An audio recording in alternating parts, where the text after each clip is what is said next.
أعوذ بالله من الشيطان الرجيم. بسم الله الرحمن الرحيم.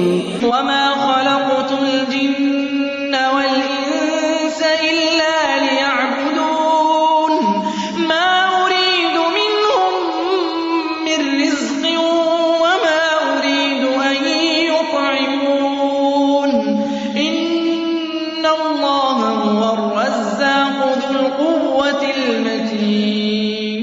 پیش خدمت ہے شرح کتاب التوحید لفضیلۃ الشیخ عبداللہ ناصر رحمانی حافظہ اللہ.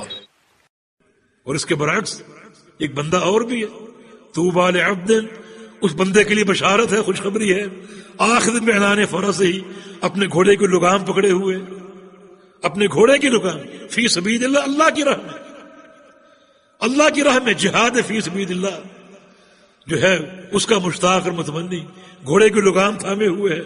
اشعث راسو، اس کا سر خاک آلود ہے، مغبرۃ قدماہ، اور اس کے پاؤں گرد و غبار سے اٹے پڑے، گرد و غبار سے بھرا پڑا ہے، سر بھی، پاؤں بھی، کپڑے بھی، کوئی پرواہ نہیں. ان کان فی الحراسہ کان فی الحراسہ و ان کان فی الساقہ کان فی الساقہ. اس کو جہاد کے میدان میں کہیں کھڑا کر دو، خوش ہے کہ اللہ کی رضا کا کام ہے. اگر اس کو صف اول میں کھڑا کر دو، مجاہدین کی صف اول میں کھڑا ہو جائے گا اور وہاں کھڑا ہو کر اپنا کردار ادا کرے گا. وہ ان کا نفی ساقہ، اگر اس کو پیچھے دھکیل دو، پیچھے چلے جاؤ تو پیچھے چلا جائے گا، وہاں جا کر اپنا کردار ادا کرے گا. اگر اس کو چوکیدار بنا تو ہراسا کے ایک بنا چوکیدار بھی ہے کہ میدان سے واپس آ جاؤ، یہ مجاہدین کے کپڑے ہیں، ان کے جوتے ہیں، اس کا پہرا دو تو پہرے دار بن جائے گا. اطاعت کا بندہ، اطاعت امیر کا بندہ، وہ جانتا ہے یہ سارے اطاعت کے رنگ ہیں، شریعت کے رنگ ہیں، اللہ اور اس کے رسول کی پیروی کے رنگ ہیں. جہاں کھڑا کر دو کھڑا ہے، اپنا کردار ادا کر رہا ہے، نوجوان ہے، اپنے آپ کو سجانے کی، سنوارنے کی اسے کوئی طلب نہیں، کوئی ہرس نہیں. سر خاک آلود ہے اور کپڑے خاک آلود ہیں اور پاؤں گرد و غبار سے اٹے پڑے ہیں، کوئی پرواہ نہیں اس کو. ان استأذن لم یؤذن له وان شفع لم یشفع. دنیا میں اس کی قدر یہ ہے، اگر کہیں اجازت طلب کرے آنے کی، اندر آ سکتا ہوں، اس کو لوگ بلاتے نہیں، نہیں بھائی نہیں جاؤ. اور وَإِن شَفَعَ لَمْ يُشَفَّعْ، اگر کسی کی سفارش کر دے کبھی، اس کی سفارش قبول نہیں کی جاتی. لوگ قبول کرتے ہیں جو دنیا میں اصحاب ہیبت ہو، جن کی دنیا میں عظمت ہو، اسے اجازت بھی ملتی ہے، اس کی شفاعت بھی قبول ہوتی ہے. لیکن یہ بندہ جو اطاعت کا بندہ ہے، اللہ اور اس کے رسول کی اطاعت کا اور جہاد کا بندہ ہے، اس کی لوگ قدر نہیں کرتے، حالانکہ یہ قدر کا مستحق ہے. نبی علیہ السلام کی ایک حدیث ہے، رب اشعث اغبر، ایک شخص بعض اوقات پھٹے پرانے کپڑے اور سر خاک آلود، لباس خاک آلود، لو اقسم علی اللہ لا ابرہ، کبھی اللہ پر قسم کھا بیٹھے کہ اللہ کی قسم یہ ہو کر رہے گا، وہ ہو کر رہتا ہے. اللہ تعالیٰ خود اس کی قسم کی لاج رکھتا ہے. یہ قدر اس کی اللہ کے ہاں ہے، دنیا اس کی قدر نہیں کرتی. دنیا کا معیار کیا ہے؟ دنیا کا معیار دنیا کا مال ہے، دنیا کا مال اور دنیا کی دولت. تو یہ چیز تو یعنی اللہ کے نبی نے بددعا دی. تو وہ شخص بڑا گرا ہوا گھٹیا انسان جو عمل اطاعت میں دنیا کی حرص کرتا ہے، وہ انتہائی جو ہے وہ گرا ہوا گھٹیا انتہائی خسارے والا انسان ہے.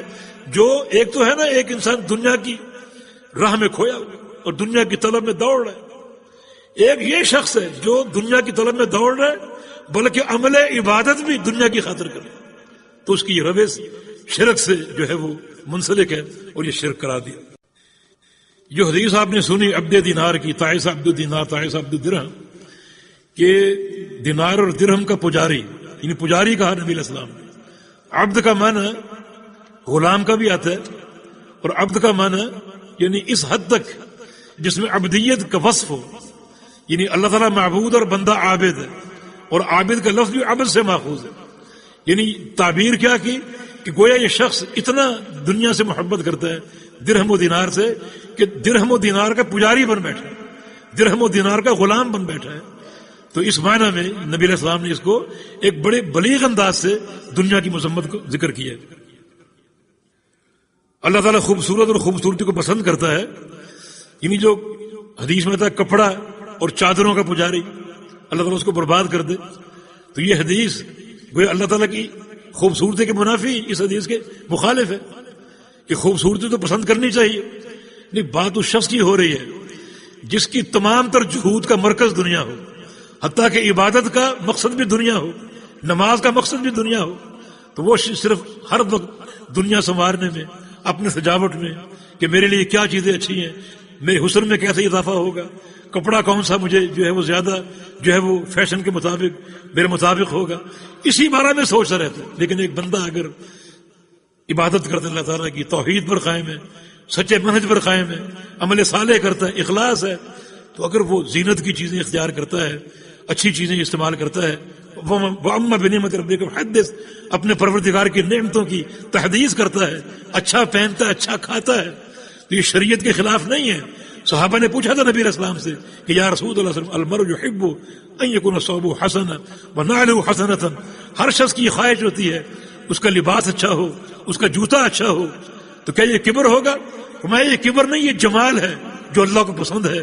اللہ خود جمیل ہے اور جمال کو پسند کرتا ہے، لیکن یہ اس شخص کے لیے ہے جو اللہ کی عبادت کرتا ہے، اطاعت کرتا ہے، جس کا سب کچھ دنیا نہیں ہے. یہ مذمت جو ہے اس شخص کی ہے جس نے سب کچھ دنیا بنا لیا اور دین کا نہیں سوچتا، جب بھی سوچتا ہے دنیا کے بارے میں سوچتا ہے. اللہ پاک ہم سب کو عافیت عطا فرما دے. وآخر دعوانا الحمدللہ رب العالمین. اللہ پاک مجھے اور آپ کو توحید کی اصلاح کی اور توحید کے صحیح فہم کی توفیق عطا فرما دے. ہمارے قلوب کو خالص توحید سے معطر اور منور فرما دے. ہمارے اعمال کو اللہ تعالی توحید کے رنگ سے منور فرما دے، اور ہم کو اپنے پیارے پیغمبر کی محبت اور آپ کی سنت کی اتباع کی توفیق عطا فرما دے. اقول قولی هذا واستغفر الله لي ولكم واخر دعوانا ان الحمد لله رب العالمين. قال تعالی وتعاونوا علی البر والتقوی، بھلائی اور تقوی کے کاموں میں معاون بنے. ہمارے واٹس ایپ کا نمبر 0097334124647. ہمارے فیس بک صفحہ کا عنوان URDUEDUCLIP. ہمارے یوٹیوب چینل کا عنوان URDUEDUCLIPS. على البر والتقوى ولا تعاونوا على الإثم والعدوان واتقوا الله إن الله شديد العقاب.